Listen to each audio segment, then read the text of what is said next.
नमस्कार, मैं ललित। और मिडिल ईस्ट को लेकर बहुत सारे सवाल दरअसल अब खड़े होने लगे हैं। ईरान और जिस तरह से अमेरिका के बीच तनाव चल रहा है, बहुत सारे सवाल हैं कि ट्रंप और मुनीर के धोखे से खामनेई दरअसल कैसे निपटने वाले हैं।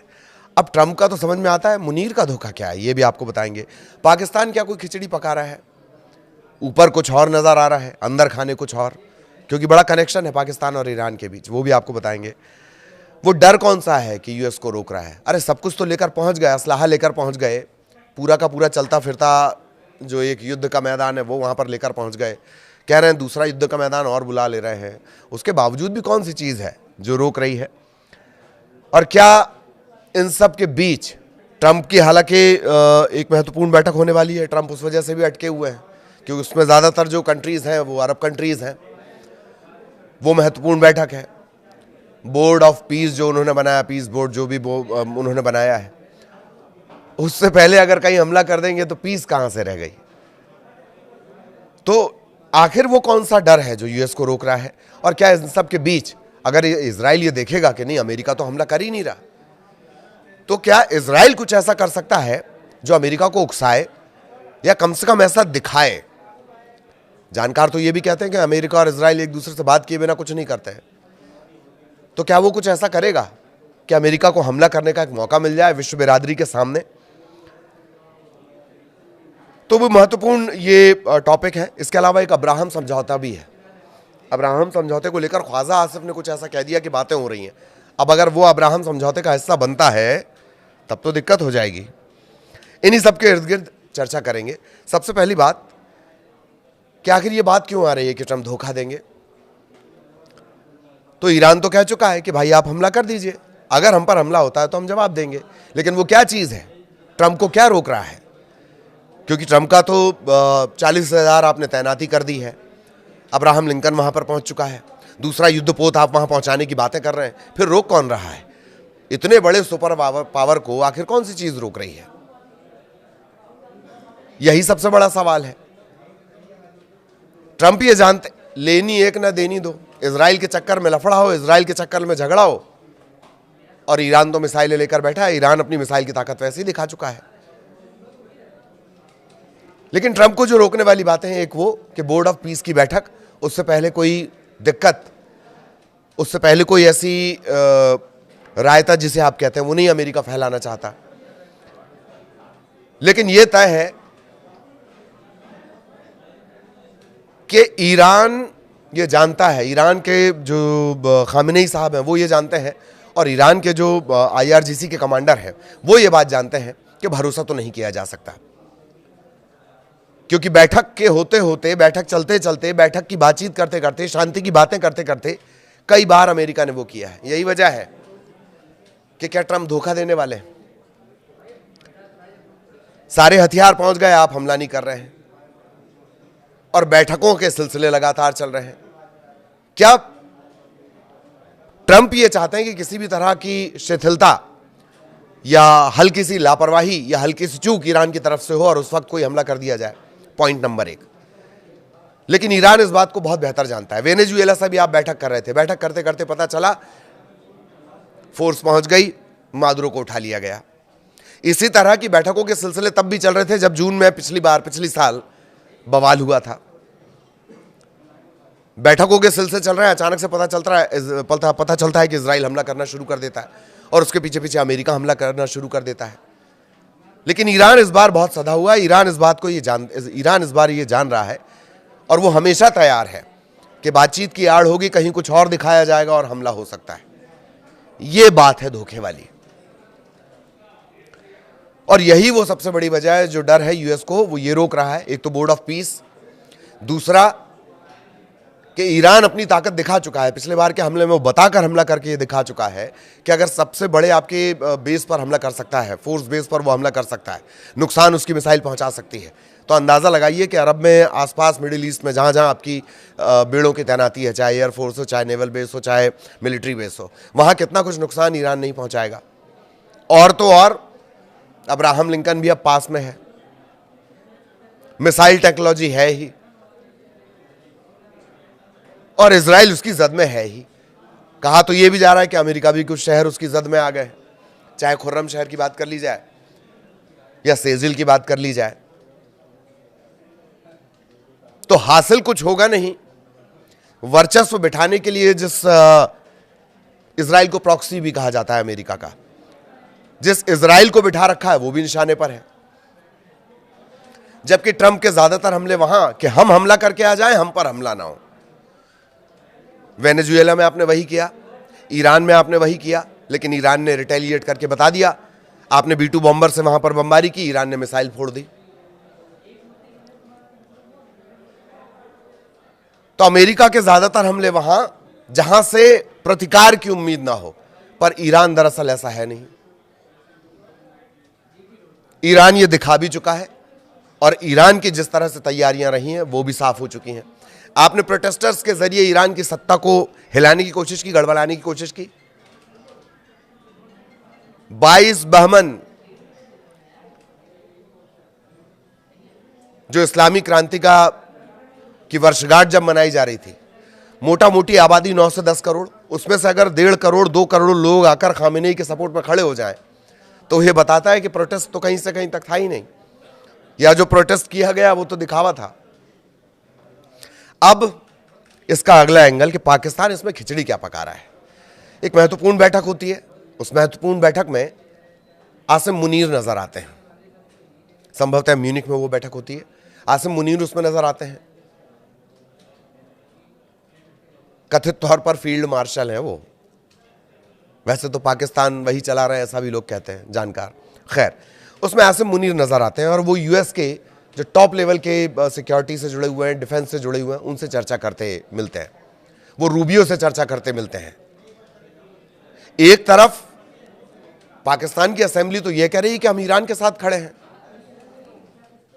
अगर इजराइल ने कुछ किया तो हम मिलकर जवाब देंगे।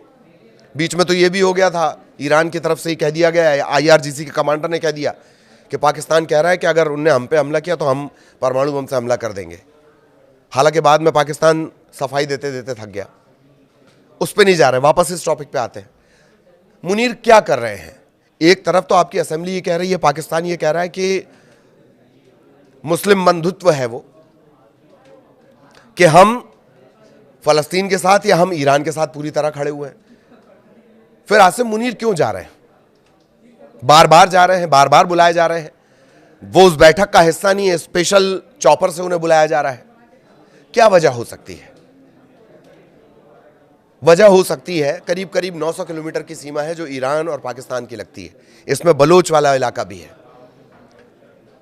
इसमें काफी सारा वो इलाका भी है जहां ईरान पर जो गुट है, जो ISI समर्थित आतंकी गुट है, उसका नाम मुझे याद नहीं आ रहा है, वो हमला करता रहता है ईरान पर। तो क्या कोई इंटेलिजेंस इनपुट साझा कर रहे हैं मुनीर? एक तरफ आप दिखा रहे हैं कि हम ईरान के साथ खड़े, आपकी संसद ये दिखा रही है, आप अपनी नेशनल असेंबली में इस तरह के प्रस्ताव पास कर रहे हैं। फिर मुनीर बार बार अमेरिका के पास जाके क्या शेयर कर रहे हैं, कौन सा इंटेलिजेंस शेयर कर रहे हैं, और क्यों ना माना जाए कि वो इंटेलिजेंस शेयर कर रहे हैं? इसी वजह से पाकिस्तान का एंगल निकलकर सामने आया है। मुनीर एक महत्वपूर्ण बैठक में शामिल होते हैं, वो भी तब जबकि वो उस बैठक का हिस्सा नहीं थे, अचानक से उन्हें बुलाया जाता है। वो जाते हैं, मुलाकात करते हैं। सैन्य अधिकारी है ना, फील्ड मार्शल है, और यही वजह है कि इस पर डाउट शुरू हो गया। एक और बात है, अब्राहम समझौता 2020 अमेरिका की मध्यस्थता में इजराइल और कई अरब देशों के बीच होता है। इसमें UAE, बहरीन, मोरक्को ये इजराइल को मान्यता दे देते हैं। अगर पाकिस्तान इसमें शामिल होता है तो भविष्य में वो ईरान के साथ सैन्य या कूटनीतिक स्तर पर सहयोग करने की स्थिति में नहीं रहेगा।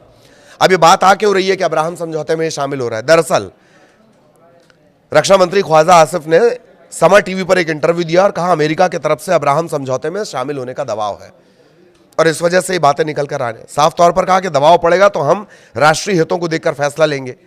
इस बयान ने एक बार फिर इस बहस को जन्म दे दिया कि फिर तो आप उस कतार में शामिल हो जाएंगे जो इजराइल को मान्यता देती है, और अगर वो इजराइल को मान्यता देती है तो फिर आप ईरान के साथ कैसे खड़े हुए? और यही वजह है ख्वाजा आसिफ के इस बयान का एंगल है, अब्राहम समझौते का जो एंगल है, और आसिम मुनीर का इस तरह से बार बार जाना और अमेरिका के उन अधिकारियों और मंत्रियों से मिलना जो सीधे रक्षा मंत्रालय से जुड़े हुए हैं, डिफेंस से जुड़े हुए हैं। क्या आप बता रहे हैं उस बॉर्डर के बारे में? 900 किलोमीटर, करीब करीब 900 किलोमीटर का जो बॉर्डर होता है वो कम नहीं होता है। इसी तरह से तो अमेरिका के ऑपरेशंस होते हैं ना। कहीं चले जाओ शांति के नाम पर, किसी को उठा लाओ शांति के नाम पर, किसी को भी मार डालो शांति के नाम पर, कहीं दंगा भड़का दो शांति के नाम पर। अमेरिका का तरीका है, जानकार जैसा बताते हैं। अब इन सबसे इतर इजराइल, जैसे ही ईरान की तरफ से कोई रिएक्शन आता है, जैसे ही ईरान अपनी मिसाइलें इजराइल की तरफ तानता है या मिसाइलों से जुड़ी कोई बात करता है, इजराइल सीधे जाता है कहां? अमेरिका के पास। इस बार भी इजराइल अमेरिका के पास गया, बंद कमरे में बातचीत हुई, वो बातचीत बाहर नहीं आई। और इजराइल प्रॉक्सी कहलाता है अमेरिका का। इजराइल ये चाहता है कि अमेरिका जल्द से जल्द हमला करे और ईरान में किसी तरह सत्ता परिवर्तन हो जाए। एक बात और, मुनीर की जिस बैठक का मैं जिक्र कर रहा हूं, जो मिडिल ईस्ट के जानकार जिस पर चर्चा कर रहे हैं अलग अलग, जिस चर्चा का भी मैंने थोड़ी देर पहले जिक्र किया जिसमें मुनीर शामिल हुए थे, उसमें रजा पहलवी भी थे। पहलवी कौन? रजा पहलवी, जिनके पिता से खुमैनी ने सत्ता छीनी थी, इस्लामी क्रांति हुई थी। ये शाह हैं वहां के, उस शाह के वंशज हैं रजा पहलवी। उन्होंने खुद को ये दिखाया भी कि अगर ईरान में सत्ता परिवर्तन होता है तो रजा पहलवी वहां पर सत्ता संभालेंगे। ट्रंप ने पहले तो कहा कि हाँ, बाद में कहा कि नहीं, वो नहीं लगता कि वो काबिल है। वापस मुद्दे पर आते हैं। ये मुझे याद आया, इस वजह से मैंने आपको ये पॉइंट और ऐड किया। मुनीर जिस बैठक में शामिल हुए थे जिसका बार बार हम जिक्र कर रहे हैं। खैर, इजराइल पर आते हैं। इजराइल चाहता ये कि जल्द से जल्द ईरान पर हमला हो, ईरान में अस्थिरता लाई जाए, किसी तरह वहां सत्ता परिवर्तन हो जाए और फिर जो सत्ता वहां पर रहे वो अमेरिका के प्रभुत्व वाली हो, जैसे वेनेजुएला में हुआ। लेकिन ईरान तो बैठा हुआ है, तन के बैठा हुआ है। ईरान तो कह रहा है कि आइए हमला करिए, और आप हमला कर क्यों नहीं रहे हैं?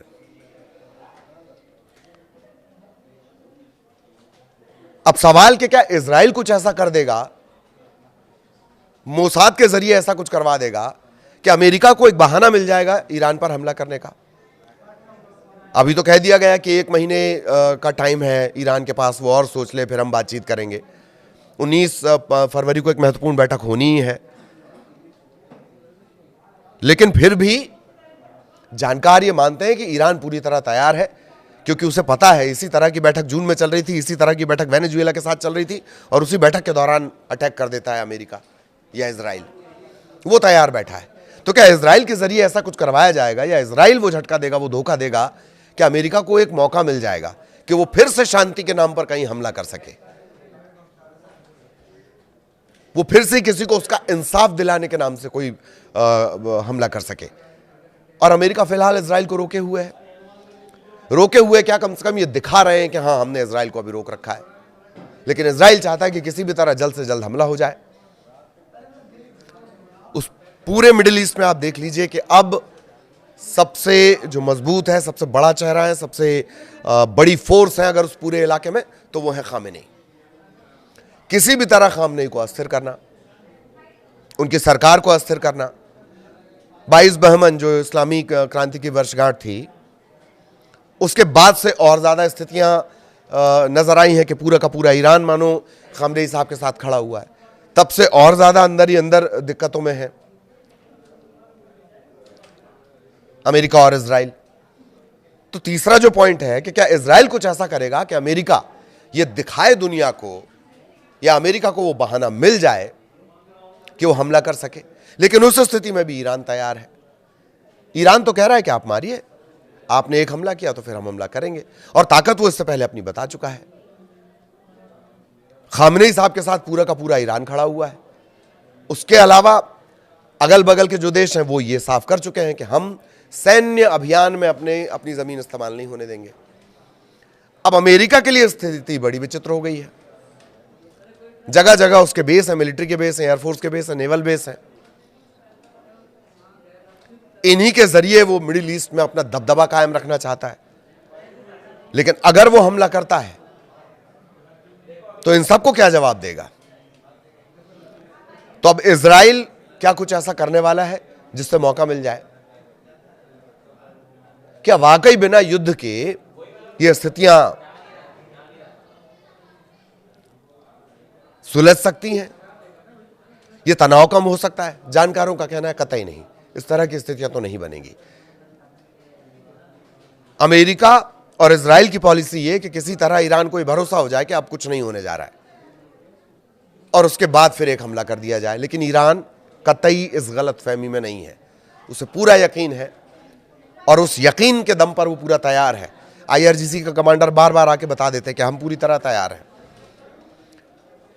इधर अमेरिका बताता है कि हमने ये सैनिक बेड़ा भेजा, वहां से ईरान की फोर्स बता देती है कि हाँ भेजो, हम पूरी तरह तैयार हैं।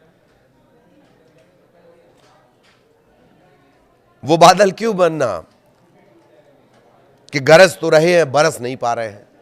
कोई तो वजह होगी, कोई तो डर होगा, और डर यही कि अगर ईरान ने हमला किया, ईरान ने वो नुकसान पहुंचाया, तब फिर क्या इज्जत रह जाएगी पूरी दुनिया में सुपर पावर की? और ईरान ऐसा कर सकता है। पिछली बार जब जून में टेंशन हुआ, सबसे इंपॉर्टेंट जो उदैद बेस है, एयर बेस है, वहां पर अटैक करके ईरान ने दिखा दिया कि हां सब उसकी रेंज में है। तो ये आज के वो पॉइंट्स, और एक पाकिस्तान का पॉइंट हमने आपको बताई दिया कि दिखाया कुछ और जा रहा है और ऐसा लगता है कि दरअसल अंदर खाने कुछ और चल रहा है पाकिस्तान में। आर्थिक स्थिति ऐसी है कि जो अमेरिका बोलेगा वो करना पड़ेगा। लेकिन इन सब के बीच खबर यह कि खामेनेई पूरी तरह से तैयार है, उनकी हर बात पे नजर है, वो लगातार नजर रखे हुए हैं। अब सबकी निगाहें टिकी हुई कि अमेरिका और इजराइल करने क्या वाले हैं। क्या बैठक के सिलसिले चलेंगे या अचानक से पता चलेगा कि फिर से कोई वेनेजुएला जैसी कोशिश हो गई? और अगर ऐसी कोई कोशिश होगी तो ईरान खामोश नहीं बैठेगा, यह भी तय है। आगे भी अपडेट आप तक पहुंचाएंगे। नमस्कार।